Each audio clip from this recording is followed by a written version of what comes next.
Breaking news చూస్తున్నారు. Russia ఇంకా Ukraine మధ్య యుద్ధ వాతావరణం అలానే కనిపిస్తుంది. అయితే ఆ టెన్షన్ వాతావరణం మరింత తీవ్రతరమైంది.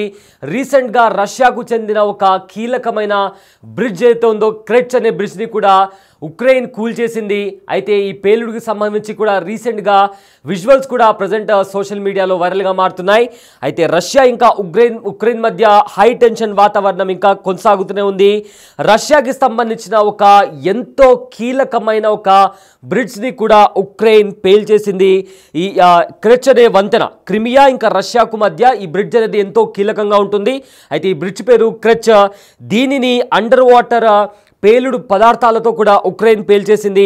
అయితే డ్రోన్స్ అదేవిధంగా అండర్ వాటర్ ఎక్స్ప్లోజివ్ వాడి ఏదైతే వంతెన ఏదైతే బ్రిడ్జ్ వాళ్లకు ఉక్రెయిన్ ఇంకా రష్యాకి మధ్య కీలకంగా ఉందో వెపన్ సప్లై చేయడానికి ఆ బ్రిడ్జ్ని కూడా ఉక్రెయిన్ ఎంతో స్ట్రాటజీ వాడి కూడా ఆ బ్రిడ్జ్ని కూడా కూల్చేసింది. అయితే 2022లో గత మూడు సంవత్సరాల ముందు చూసుకుంటే 2022లో పూర్తి స్థాయిలో యుద్ధం ప్రారంభమైనప్పటికీ అంటే లాస్ట్ 3 years నుంచి కూడా ఉక్రెయిన్ ఇంకా రష్యా మధ్య ఈ వార్ అనేది కొనసాగుతూనే ఉంది. అయితే మాస్కో దళాలకు కీలకమైన వెపన్స్ సప్లై చేయడానికి ఈ బ్రిడ్జ్ ఏదైతే ఉందో క్రెచ్ అనే బ్రిడ్జ్ ఎంతో కీలక పాత్ర పోషిస్తుంది. అలాంటి బ్రిడ్జ్ని ఉక్రెయిన్ ఇప్పుడు అండర్ వాటర్ ఎక్స్ప్లోజివ్ అదేవిధంగా డ్రోన్స్తో కూడా డ్రోన్ బాంబులతో కూడా అటాక్ చేసి ఆ బ్రిడ్జ్ని కూడా కూల్చేయడంతో ఇది రష్యాకి మరో పెద్ద ఎదురు దెబ్బ అని చెప్పుకోవచ్చు. అయితే ఆ బ్రిడ్జ్ని ఎలా కూల్చేశారు ఒకసారి ఆ విజువల్ చూద్దాం.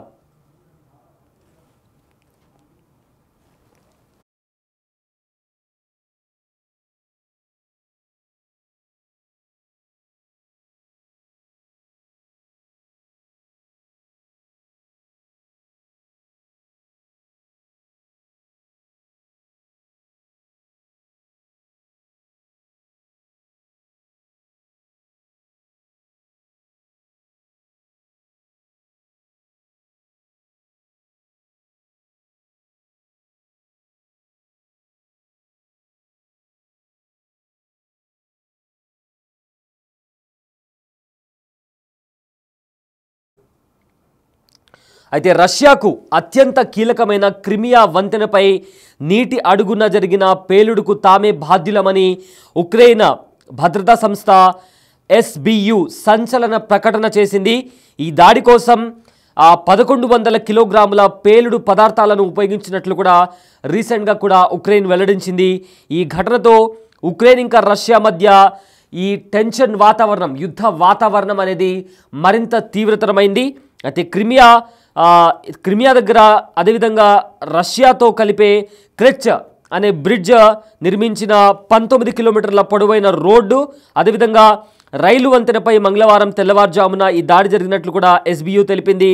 వంతెన నీటి అడుగున ఉన్న పిల్లర్లను లక్ష్యంగా చేసుకుని ఈ పేలుళ్లకు పాల్పడినట్లు కూడా పేర్కొనింది. అయితే మేము గతంలో 2022, 2023 సంవత్సరంలో 2 సార్లు క్రిమియా వంతెనపై దాడులు చేశాం. ఇప్పుడు నీటి అడుగున ఏదైతే ఈ దాడులకు సంబంధించి కూడా ఆ పరంపరను కొనసాగించామని కూడా SBU ఒక సంచలనమైన ప్రకటన చేసింది.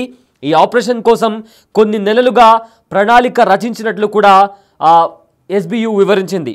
సో SBU విడుదల చేసిన ఫుటేజ్లో వంతెన సపోర్ట్ కాలంలో ఒకదాని సమీపంలో పేలుడు జరిగినట్లు కూడా కనిపిస్తుంది. అయితే ఒక ఇంటర్నేషనల్ మీడియా కథనాల ప్రకారం వంతెన దృశ్యాలను శాటిలైట్ చిత్రాలు ఫైల్ ఫోటోలతో పేల్చి చూసి ఆ ప్రదేశాన్ని పోల్చి చూసి కంపేర్ చేసి చూశారు. అయితే అక్కడ నిజంగానే పేలుడు సంభవించినట్లు కూడా నిర్ధారించారు. అయితే ఈ వీడియో ఎప్పుడు రికార్డ్ అయిందనే విషయాన్ని మాత్రం ఇంకా ఎవరు కూడా దాన్ని కన్ఫర్మ్ చేయలేరు. అయితే మరోవైపు వంతెన నిర్వహణ బాధ్యతలు చూస్తున్న రష్యా అధికారిక సంస్థ స్థానిక కాలమానం ప్రకారం ఉదయం 4 గంటల నుంచి 7 గంటల వరకు వంతెనపై కార్యకలాపాలు నిలిపివేస్తున్నట్లు కూడా తెలిపింది.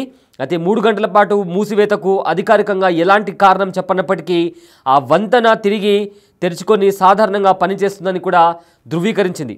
అయితే 2014లో ఉక్రెయిన్ నుంచి క్రిమియాకు రష్యా విలీనం చేసుకున్న తర్వాత ఈ వంతెన రష్యాకు సైనిక అదేవిధంగా పౌరపరంగా అత్యంత కీలకమైన అనుసంధాన మార్గంగా మారింది. ముఖ్యంగా 2022 ఫిబ్రవరిలో ఉక్రెయిన్పై పూర్తిస్థాయి దండయాత్ర ప్రారంభమైనప్పటి నుంచి రష్యా దళాలకు ఇది ప్రధాన సరఫరా మార్గంగా ఉపయోగపడుతుంది. అయితే రష్యా అధ్యక్షుడు వ్లాదిమిర్ పుతిన్ చేపట్టిన ఎన్నో కీలకమైన ప్రాజెక్టులలో ఇదొకటి. నల్ల సముద్రం, అదేవిధంగా అజోవ్ సముద్రం మధ్య నావిగేషన్ కోసం కాంక్రీట్ పిల్లర్లు, ఐకానిక్ స్టీల్ ఆర్చర్లతో దీనిని నిర్మించారు. ఎస్బియు వంతెనకు నష్టం వాటిల్లిందని పేర్కొన్నప్పటికీ రష్యన్ మిలిటరీ బ్లాగర్లు మాత్రం ఈ దాడి విఫలమై ఉండొచ్చని కూడా, బహుశా ఈ ఆపరేషన్లో సీ డ్రోన్ను ఉపయోగించి ఉండొచ్చని కూడా అంచనా వేశారు. ఇదిలా ఉండగా ఆదివారం నాడు ఉక్రెయిన్ మరో ఆపరేషన్ చేపట్టింది. రష్యాలోని పలు వైమానిక స్థావరాల్లో ఉన్న రష్యన్ లాంగ్ రేంజ్ బాంబర్ విమానాలను లక్ష్యంగా చేసుకుని డ్రోన్లతో దాడి చేసింది. ఈ దాడికి స్పైడర్ వెబ్ అనే పేరు కూడా పెట్టినట్టు సమాచారం. ఈ వరుస ఘటనలు ఇరు దేశాల మధ్య ఉన్న హై టెన్షన్ వాతావరణాన్ని మరింత పెంచాయని కూడా స్పష్టం చేస్తున్నాయి. సో మొత్తం మీద ఉక్రెయిన్ ఇంకా రష్యా మధ్య ఏదైతే 3 సంవత్సరాల నుంచి కొనసాగుతున్న యుద్ధంలో ఎన్నడూ లేని విధంగా ఉక్రెయిన్ రష్యా పైన దాడులకు దిగుతుంది. ఇంతవరకు చేసిన దాడుల్లో ఇది అతిపెద్ద దాడి. ఉక్రెయిన్ రష్యాలో ఉన్న కొన్ని వైమానిక స్థావరాలను టార్గెట్గా చేసుకుని దాడులు చేసింది. ఈ దాడుల్లో రష్యాకి సంబంధించిన కొన్ని యుద్ధ విమానాలు కూడా ధ్వంసమయ్యాయి. దీంతో రష్యాకు కోలుకోలేని ఎదురు దెబ్బ తగిలింది. అదేవిధంగా కొన్ని కోట్ల మిలియన్ల డాలర్ల ఆస్తి నష్టం కూడా జరిగినట్లు కూడా ఇప్పటికే అధికారులు ధృవీకరించారు. మరోవైపేమో ఉక్రెయిన్ చేసిన ఈ దాడికి పుతిన్ చాలా సీరియస్గా వార్నింగ్ ఇచ్చారు. తాము ఖచ్చితంగా ప్రతీకారం తీర్చుకుంటాము. అయితే ఈసారి ప్రతీకారం అనేది ఉక్రెయిన్ కోలుకోలేదు. శాశ్వతంగా ఒక పెద్ద ఎదురుదెబ్బ, కోలుకోలేని ఎదురుదెబ్బ, పూర్తిగా ఉక్రెయిన్ని తుడిచిపెట్టేసే ఒక దెబ్బ కొడతామంటూ కూడా ఇప్పటికే పుతిన్ చెప్పారు. అండ్ ఆల్సో అణు బాంబులను కూడా ప్రయోగించే ఛాన్స్ ఉందని కూడా ఇప్పటికే చాలామంది వార్ ఎక్స్పర్ట్స్ కూడా అంచనా వేస్తున్నారు. ఒకవేళ ఇదే జరిగితే ఇది 3వ ప్రపంచ యుద్ధానికి కూడా దారితీస్తుందని ఇప్పటికే చాలామంది ఎక్స్పర్ట్స్ చెప్తున్నారు. ఎందుకంటే ఉక్రెయిన్కి నేటో దేశాలు మద్దతిస్తున్నాయి, అదేవిధంగా యూరోపియన్ దేశాలు కూడా మద్దతిస్తున్నాయి. ఈ నేపథ్యంలో ఒకవేళ పుతిన్ అణు యుద్ధానికి కాలు దువ్వుతే అది కాస్త 3వ ప్రపంచ యుద్ధానికి దారితీస్తుందని కూడా ఇప్పటికే చాలామంది చెప్తున్నారు. ట్రంప్ కూడా అటు జెలెన్స్కీకి అదేవిధంగా పుతిన్ని కూడా హెచ్చరిస్తున్నారు. పుతిన్కి పిచ్చి పట్టిందని కూడా చాలా కోపంతో రీసెంట్గా ట్రంప్ కూడా ఒక స్టేట్మెంట్ పాస్ చేయడం జరిగింది. అయితే ప్రజెంట్ అయితే ఉక్రెయిన్ మరో కీలక బ్రిడ్జ్ అయిన, అంటే రష్యాకు కీలక వంతెనగా ఉన్న క్రెచ్ అనే వంతెనను డ్రోన్ బాంబులతో అదేవిధంగా అండర్ గ్రౌండ్ ఎక్స్ప్లోజివ్తో కూడా పేల్చేసింది. దీంతో ఏదైతే మాస్కో దళాలకు ఆయుధాల సరఫరా ఉందో అది నిలిచిపోయినట్లు కూడా ఇప్పటికే ఉక్రెయిన్ ధృవీకరించింది. సో దానికి సంబంధించిన విజువల్స్ కూడా మనము బిగ్ టీవీ స్క్రీన్ పైన చూస్తున్నాము. ఏదైతే బ్రిడ్జ్ మనకు కనిపిస్తుందో ఆ బ్రిడ్జ్ పేరు క్రెచ్. అయితే ఇది ఉక్రెయిన్ ఇంకా రష్యాకు కనెక్ట్ అయ్యే ఒక బ్రిడ్జ్. అండ్ ఆల్సో మాస్కో దళాలకు ఎంతో కీలకంగా ఉంది ఈ బ్రిడ్జ్. ఎందుకంటే ఇక్కడ నుంచి చాలా వరకు వెపన్స్ కూడా సప్లై చేయడానికి ఉంటుంది. అండ్ దాంతోనే ఉక్రెయిన్ పైన దాడి చేయడానికి వీలుండేలాగా కూడా ఈ బ్రిడ్జ్ని బిల్డ్ చేశారు. పుతిన్ చేపట్టిన ఎన్నో ప్రాజెక్టులలో ఇది one of the best project, one of the important project రష్యాకి. అలాంటి బ్రిడ్జ్ని కూడా ఉక్రెయిన్ కూల్చేసింది. అయితే రష్యా మాత్రం దీన్ని అధికారికంగా ఇంకా ధృవీకరించలేదు.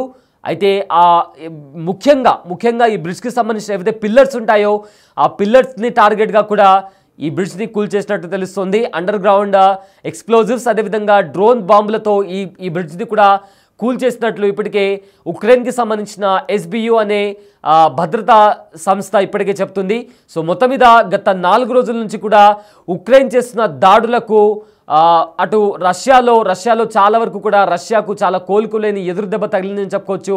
అండ్ ఆల్సో కొన్ని కోట్ల డాలర్స్ కూడా ఆస్తి నష్టం జరిగింది. అండ్ మరికొంతమంది కూడా చనిపోయినట్లు కూడా ఇప్పటికే అధికారులు ధృవీకరించారు. అయితే దీని తర్వాత కూడా రష్యా కూడా ఉక్రెయిన్ పైన మిసైల్స్తో విరుచుకోపడింది. ఉక్రెయిన్ సరిహద్దుల్లో కూడా కాల్పులకు దిగింది రష్యా.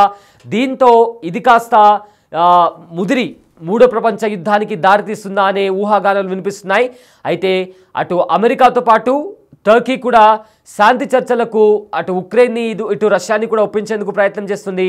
కానీ రెండోసారి కూడా శాంతి చర్చలు విఫలమవడంతో ఈ ప్రజెంట్ ఈ యుద్ధ వాతావరణం ఎటు వెళ్తుందా అనేది కూడా ఇప్పుడు ప్రశ్నార్థకంగా మారింది.